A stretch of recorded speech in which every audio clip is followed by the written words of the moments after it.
Close your eyes for a moment and consider the very last thing you did before you found yourself here, listening to these words.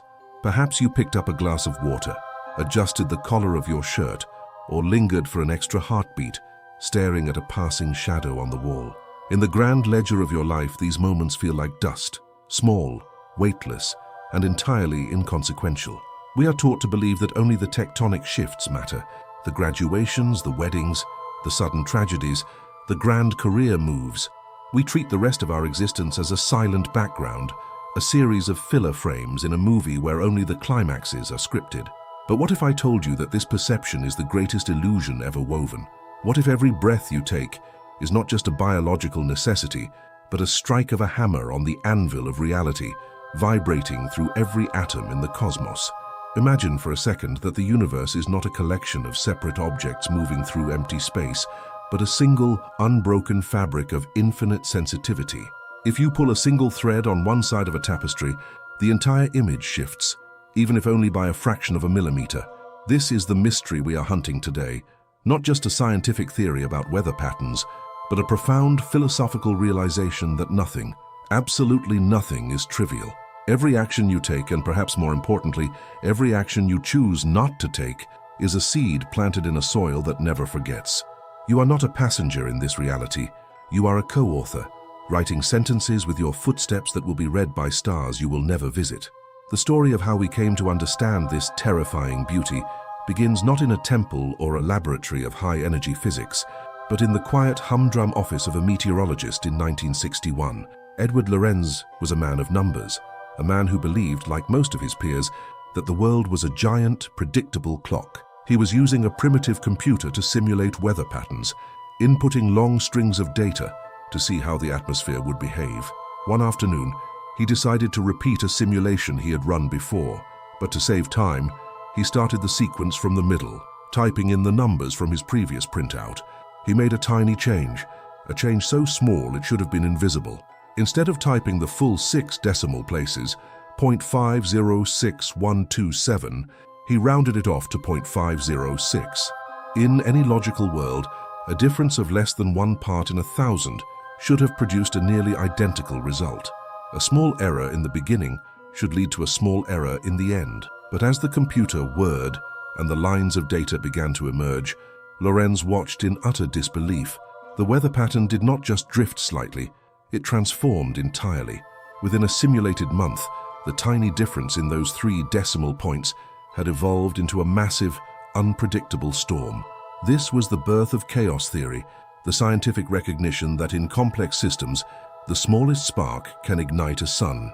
Lorenz famously asked if the flap of a butterfly's wings in Brazil could set off a tornado in Texas, and while the world took it as a charming metaphor, the philosophical implications were a seismic shock to our understanding of destiny. Before science gave this phenomenon a name, the world of literature had already sensed its ghost. Almost a decade before Lorenz's computer glitch, the visionary writer Ray Bradbury penned a story called A Sound of Thunder. In it, a group of hunters travels back in time to the age of dinosaurs. They are given a single, absolute rule: stay on the levitating path. Do not touch anything. Do not leave a footprint. One hunter, panicked by the sight of a Tyrannosaurus Rex, accidentally steps off the path and into the prehistoric mud. When he returns to his own time, he finds the world has changed. The language is different. The government has become a brutal dictatorship. The very air feels wrong. He looks at the bottom of his boot and finds a single crushed butterfly, a splash of gold in the dirt. That one tiny life, extinguished 60 million years ago, had altered the entire trajectory of human history. Bradbury wasn't just writing science fiction, he was tapping into an ancient, esoteric truth that the sages and mystics have whispered for millennia. They knew that we live in a participatory universe. They understood that the boundary between the self and the world is a convenient fiction. When you move, the world moves with you. This is the bridge where the cold equations of chaos theory meet the warm, glowing light of ancient wisdom.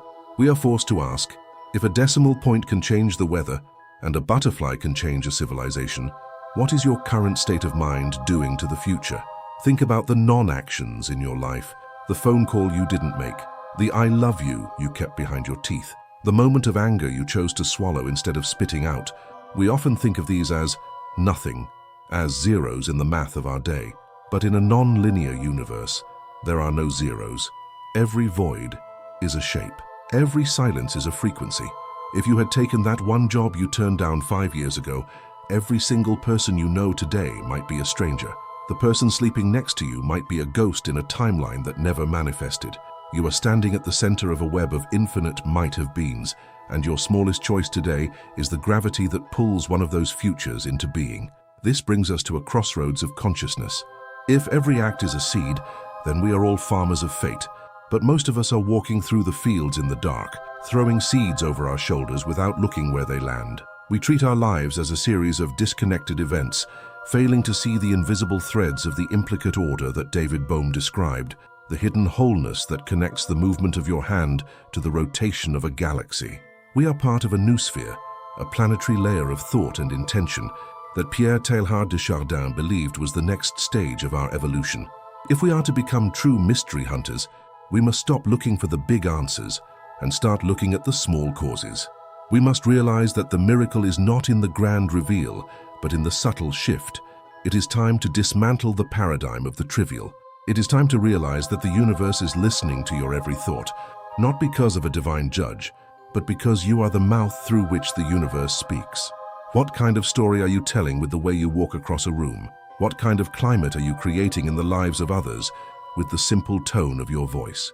As we go deeper into this hunt, we will move past the science of storms and into the alchemy of the soul, discovering how to navigate the field of all possibilities. Because if the flap of a wing can cause a tornado, then a single moment of true conscious intent might just be enough to heal a world. To move from the historical shock of chaos theory into the lived reality of your own soul, we must look at the blueprints of the invisible. If the universe is indeed this sensitive, then there must be a mechanism, a medium, through which these ripples travel. This is where we leave the weather stations of the mid-century and enter the timeless halls of the great library of consciousness. To understand your role as a weaver of destiny, we must examine the 4 pillars of the interconnected self. These are not merely abstract theories, they are the functional laws of the hunt. The first pillar takes us back to the dawn of recorded wisdom, to the smoky altars of ancient Egypt and Greece, where the figures of the Hermetic tradition first codified the law of cause and effect. In the Kybalion, it is stated that chance is but a name for law not recognized.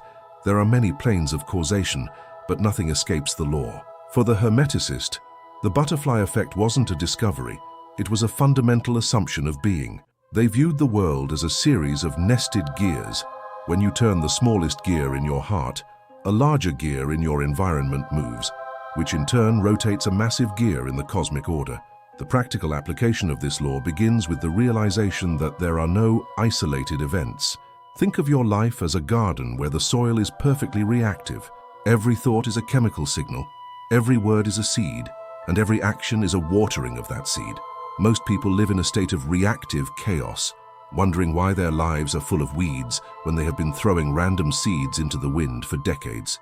The mystery hunter understands that to change the harvest, one must master the moment of planting. This is the art of mindful causality. It means looking at the small mundane choices of your day, the way you answer an email, the way you speak to a stranger, the way you treat your own body, and asking, what kind of forest am I growing with this single gesture? This leads us to our second pillar, a concept that bridges the gap between ancient mysticism and modern physics, the Akashic field, as proposed by the philosopher and systems scientist Ervin Laszlo. Imagine that the vacuum of space is not empty, but is instead a plenum, a dense fluid medium that remembers everything. Laszlo suggests that the universe has a memory, a fundamental field of information that records every vibration, every movement, and every intent. In this view, you are not just a body moving through space, you are a localized disturbance in a cosmic ocean of information. When you act, you are not just affecting the outside world, you are writing a permanent entry into the hard drive of reality. This is the scientific echo of what the ancients called the Akasha.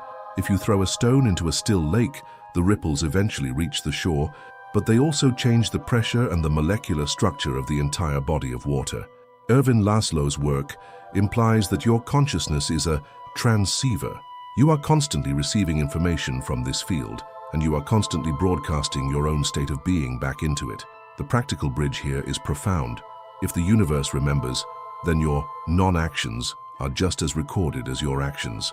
Think of the films that explore this, like Mr. Nobody or Sliding Doors, where a single missed train or a moment of hesitation creates entirely different universes.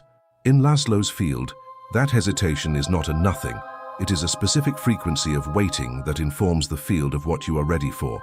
To use this knowledge, you must practice what we might call informational integrity. You must live as if your private thoughts were being projected on a screen for the entire cosmos to see, because in a sense they are. When you shift your internal state from fear to curiosity, you are literally changing the dataset of the universe. But how can something so small have such a massive reach? For this, we turn to our third pillar, David Bohm's concept of the implicate order. Bohm, one of the most significant theoretical physicists of the 20th century, proposed that our visible material world, which he called the explicate order, is merely the surface of a much deeper, hidden reality, the implicate order. He used the metaphor of a hologram. In a hologram, if you cut a small piece of the film away, that tiny piece still contains the image of the entire whole.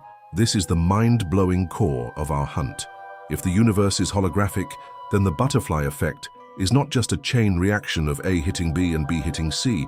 Instead, it is a process of enfoldment and unfoldment. Every part of the universe enfolds the entire whole. This means that you are not just a part of the universe, you are the universe appearing as a you at this specific point in time and space. When you change yourself, you are not just changing one small part, you are reorganizing the implicate order of everything. The practical exercise for this is the holographic pause. Whenever you feel small, insignificant, or overwhelmed by the scale of the world's problems, remember Bohm's light. Imagine that your current situation is a single pixel in a massive cosmic image.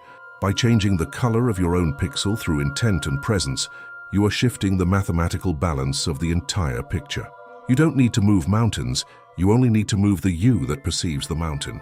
This is why the oldest advice in the world is to know thyself. It seems it is still the hardest final boss to beat, because to know yourself is to know the architecture of the entire system. Our fourth and final pillar elevates this to the collective level, the noosphere.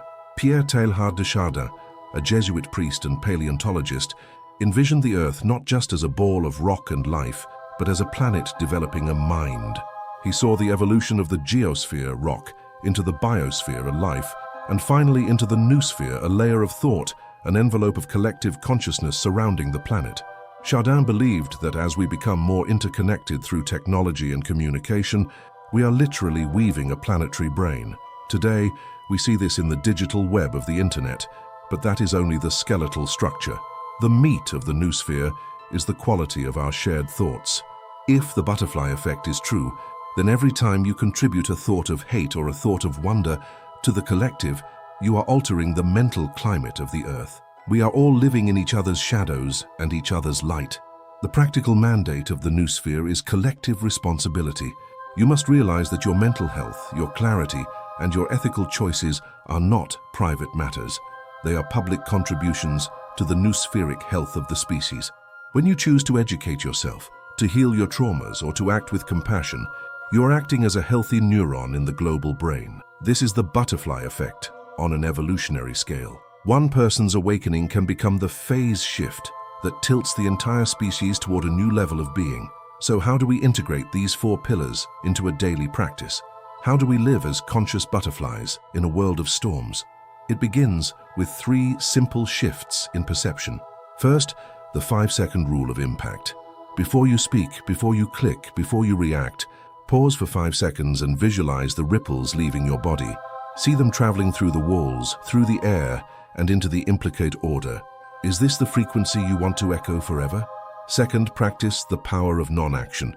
Recognize that the things you choose not to do are powerful statements. Choosing not to participate in a cycle of gossip, choosing not to succumb to a habitual fear, or choosing to stay silent when the world demands a mindless noise. These empty spaces create room for new possibilities to unfold. In the silence of non-action, the most profound changes are often born. Third, embrace the intentional ripple. Every morning, pick one tiny, almost invisible action to perform with absolute, divine intent. It could be the way you place your feet on the floor, or the way you look at a tree. Do it as if the survival of the universe depended on the grace of that one movement. By practicing perfection in the small, you train your consciousness to navigate the large with ease. You see, the butterfly effect is only terrifying if you believe you are a victim of the wind, but if you realize that you are the wind, the entire game changes. We are currently living in a time of massive complexity, where it feels like the weather of our world is spinning out of control. But remember Edward Lorenz and his decimal points. The system is sensitive. This means the system is hackable. A small group of conscious individuals acting with coherent intent can have a disproportionate effect on the destiny of the world. If a single crushed butterfly in the prehistoric past can turn a democracy into a dictatorship, then what can a single act of radical, selfless love do for our future? What if the Ponto Omega that Chardin spoke of is not a destination we are walking toward, but a state of being we are currently creating one heartbeat at a time? This is the burden and the glory of the hunter. We are not looking for a hidden truth that exists somewhere else. We are looking for the truth that is hidden in the very way we hold our coffee cup. As we move toward the final part of our journey, ask yourself, if your life is a seed, what kind of fruit are you promising the world? If the universe is a memory, what story are you giving it to remember? We have deconstructed the trivial and mapped the invisible fields of influence. Now we must face the most mind-blowing realization of all, the possibility that the future is not something that happens to you, but something that is currently echoing back from your own choices. Is it possible that the you of tomorrow is currently sending a signal to the you of today, hoping you'll finally hear the beating of your own wings? We have traveled from the hum of a weather computer in the 60s to the ancient scrolls of Egypt, and into the holographic heart of modern physics.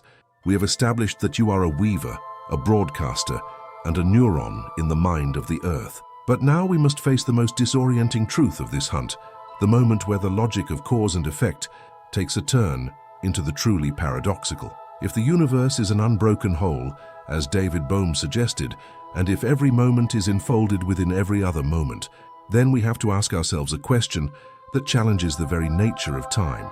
What if the butterfly effect doesn't just move forward? Imagine for a moment the concept of the inverse butterfly effect. We are used to thinking that the past creates the present and the present creates the future. But in a holographic reality where everything is interconnected, time may not be a one-way street. What if the Ponto Omega, the peak of consciousness that Teilhard de Chardin envisioned, is not just a destination we are walking toward, but a gravity well that is pulling us from the future? What if the great achievements of your life, your moments of deepest wisdom, and the person you are destined to become are already real in the implicate order, and they are sending echoes back through time to influence the choices you make today? This is the future echo paradox.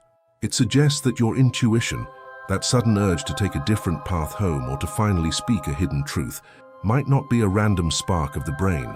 It might be the future version of you, the one who has already seen the storm, reaching back to flap a wing in your present.